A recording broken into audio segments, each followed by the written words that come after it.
So I just got through watching Terminator Genisys. Thought I'd do a little bit of a review here on it. Um, Now this movie's getting universally panned. People are just trouncing all over it.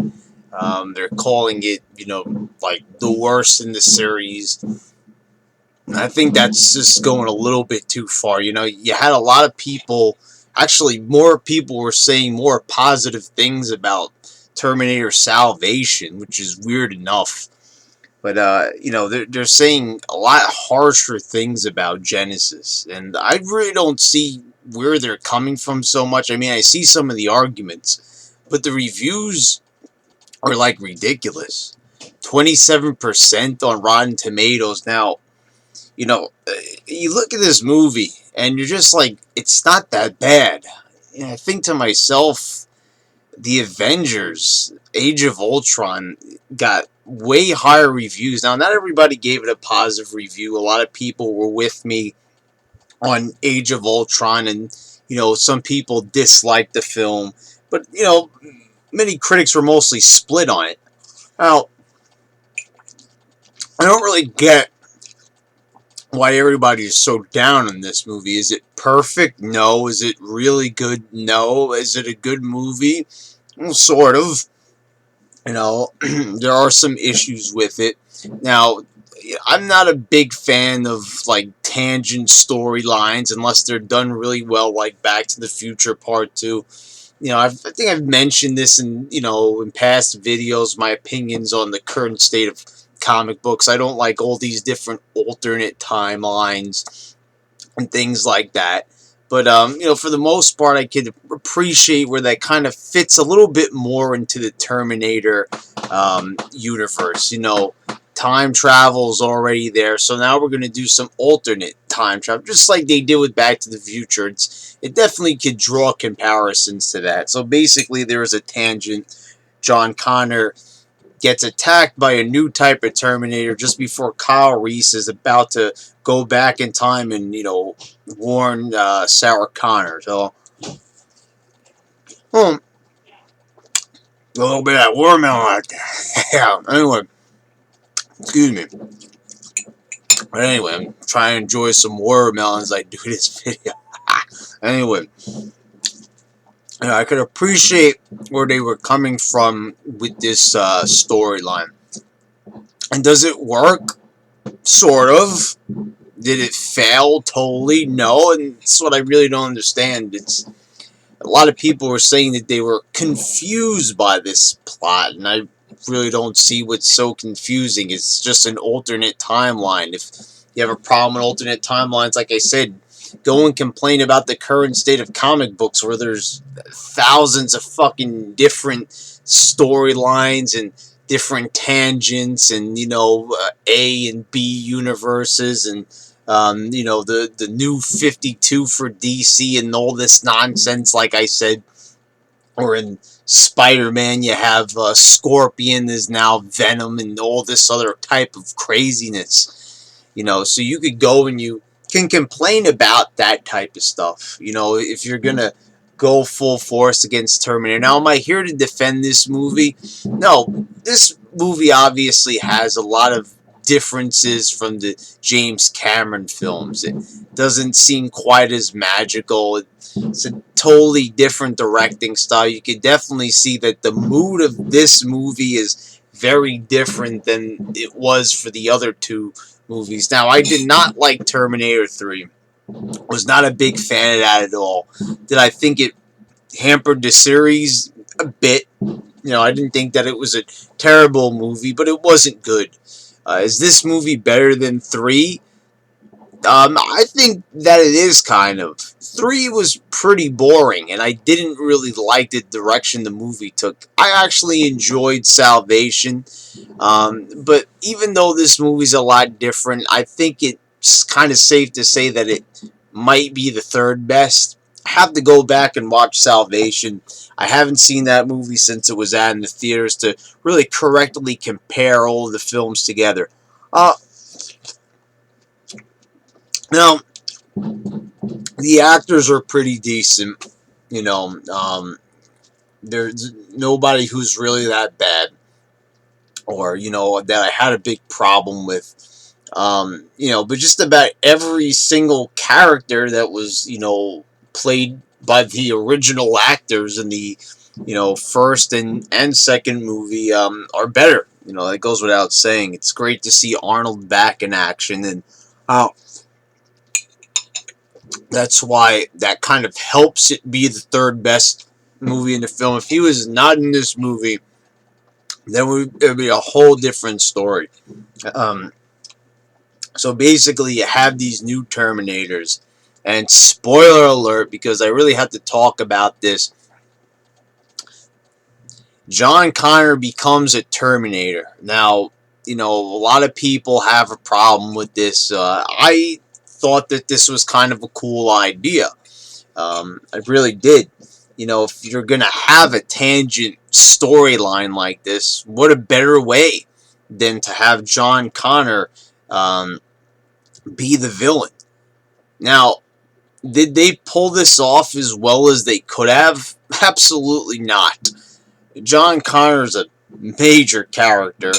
You could say he is the major character right next to Sarah Connor, but I thought that they could have made it just seem better. It's kind of hard to describe, but I don't know. The turn to villainy for John Connor just didn't seem as epic as it should have been.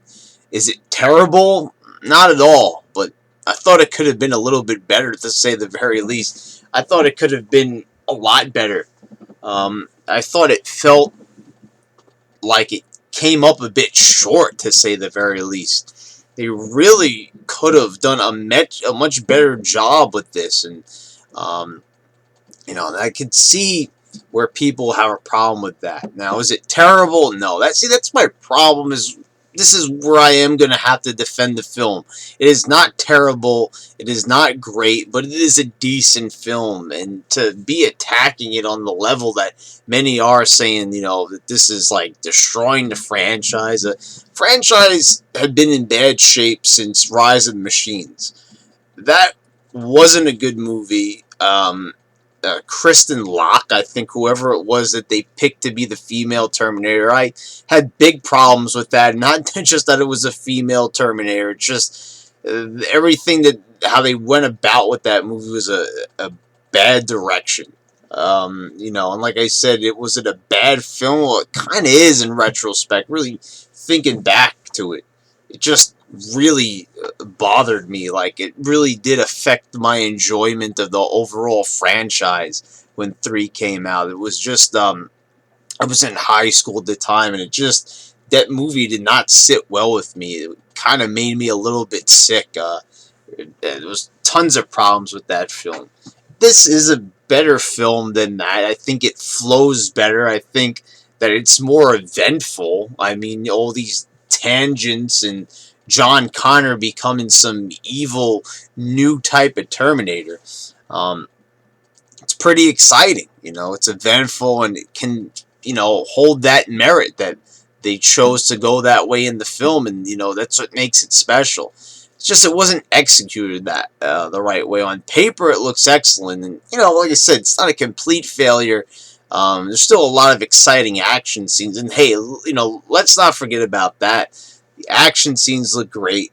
There's a lot of practical effects. There's a lot of good-looking CGI, like with the T-1000. We see quite a bit of of good-looking effects here that can't be overlooked. And that's the thing. There's just nothing that really came out at me as like super terrible in this film. There's a couple of laughs here and there, cheesy jokes, but they're funny for the most part. I watch them again, I'm probably not going to laugh at them because they only really warranted a couple of giggles. But I think that overall the comedic parts were better than they were in the Avengers, 10 times better than the Avengers. Wasn't rolling my eyes at any of these jokes, and I know a lot of people are going to come at me because I keep comparing a lot of these movies this year to the Avengers, and that's because I feel like since a lot of people enjoyed the Avengers, that should sort of be like the standard bearer, of sorts. If people think that the Avengers Age of Ultron is, premium grade entertainment, then I'm gonna compare the shit out of that fucking movie to other films that get released this year. Because if that's what you feel is good, then I'm gonna have to compare and show you what other films do better or, worse or whatever it is. It's not picking on the Avengers, but that's basically what I'm saying. Got to show you my opinion on what I enjoyed and didn't enjoy in films, and it's really screwy the way how critics are nowadays. I really don't understand what critics are looking for in films. Some films get released that are totally cliche and been there, done that, and just are terrible. And they're just so ordinary in every single sense of the word, and they'll be praised. A movie like this comes along, and well, it's not doing anything, fantastically new or anything like that, but their critics are saying it's terrible, and I don't know what it is. Now, there is always a thing among critics that they always, like to go against the franchise film, franchises with huge fan bases. Critics just love to be the ones to plunge the knife into these franchises and to the fan base and turn the knife. They love to do that, and sometimes it's warranted, and sometimes it isn't. In this case, this is not a great movie. It just execution just falls a little bit flat, not majorly flat, but just it didn't have the same bite, the excitement, and the edginess. Yeah, this film didn't feel quite as edgy. It didn't feel quite as dark, and the pacing. I mean, just go back and watch those first two Terminator films, and you'll see exactly what I'm talking about. Those movies are paced perfectly. They were every scene was put together with great care and formatted and laid out. The way how that movie was storyboarded was fantastic. It was just those movies were made for just total viewing enjoyment, never a moment of boredom. This film, there are a couple of boring moments, a couple of moments where the dialogue just doesn't entertain, doesn't excite, doesn't really tell you a whole lot. The whole thing about the confusion among the timeline is, it kind of falls a little bit flat, that argument with me. Saying that this movie is bad based on the whole timeline storyline, the whole tangent thing, and people having a problem with that. That is actually one of the strongest things about this film. So to attack it based on that just doesn't make a lot of sense. I mean, we all knew right from the start that that is what this movie was going to offer. It wasn't going to be a totally new format, but it was going to be a reboot in the sense that the whole internal storyline of Terminator was going to be rebooted from a storyline standpoint, and that is very interesting. And it just the film gets points based on that alone. Just the fact that it, is something that is pretty unique. That they are changing the whole overall storyline in the movie. As opposed to just redoing it like they would with Spider-Man or Superman and just changing a whole bunch of things. They are giving a reason of why they are changing a bunch of different things. And some of those changes are not welcome, and really, well, I gotta say a lot of the changes really aren't welcomed. Like I said, everything was just done better in the original storyline. Changing it, probably not the best idea, but it does get points for what it was, and it will probably take the title as the third best film in the series. Just based on that alone, is that it tried to originate. It didn't really annoy me at any point, and it was pretty entertaining. I am going to give this movie a 7. I think that's a pretty fair rating. It's not a fantastic movie. It's not an amazing movie that knocked my socks off, but it did entertain and it was quite enjoyable. It's just that, the whole tangent storyline might have not been the best way to go. It kind of felt a little bit like jumping on the bandwagon of many other major franchises such as Marvel and DC that are doing the same exact thing. You know, they want to change their storylines and keep it fresh by changing things, you know, and adding tangents and alternate universes, and it's just something I'm not a big fan of. But I will give credit where credit's due for originality, and the level of entertainment is up. So I'm really kind of leaning more towards a 6.5, 7. Um, but I will say that it was an okay movie, and definitely doesn't deserve a fucking 27% on Rotten Tomatoes. I think that is downright outrageous that they are rating it that low. I really don't understand where they're coming from. I mean, the fact that it doesn't get a 60%, a 50%, or even a 40, or even a 30%, but a 27% rating. That knocks my fucking socks off.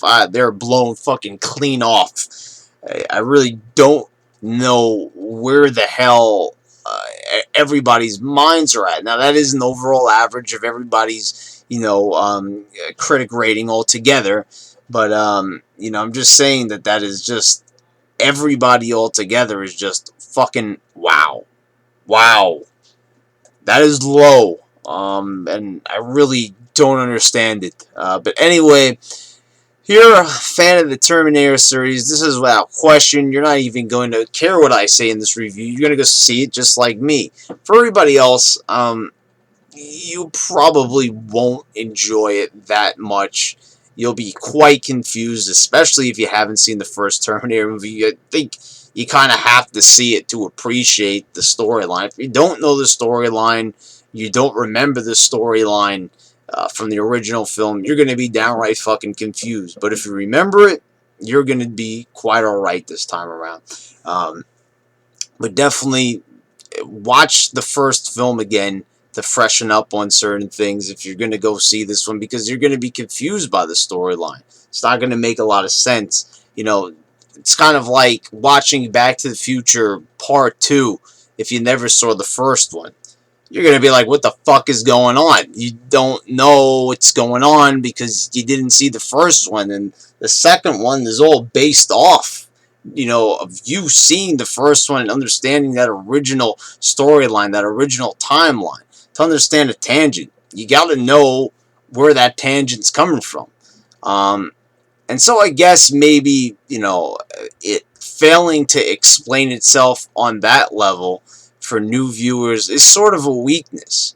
I've never really seen a movie where you're that lost if you didn't see the others. It's kind of like almost with Star Wars. I really feel like you could see any of those movies and instantly pick up on what happened in the previous movies. It's either explained in like 2 sentences and you're like, oh, okay, so I didn't see the other ones, but I understand it.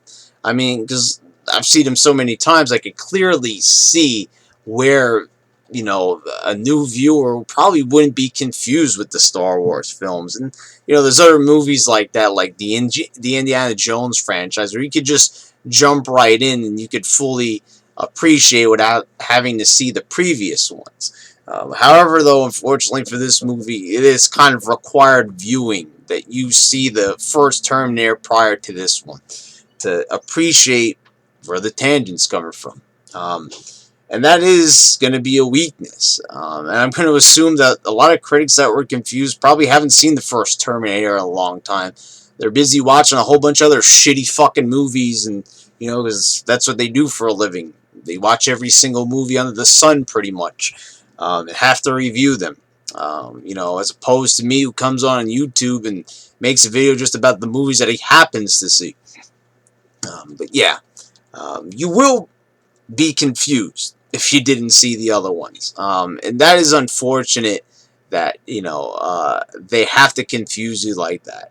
And there's also one other thing, too. J.K. Simmons is in this film, and he plays the role of somebody that was in the original timeline, a cop.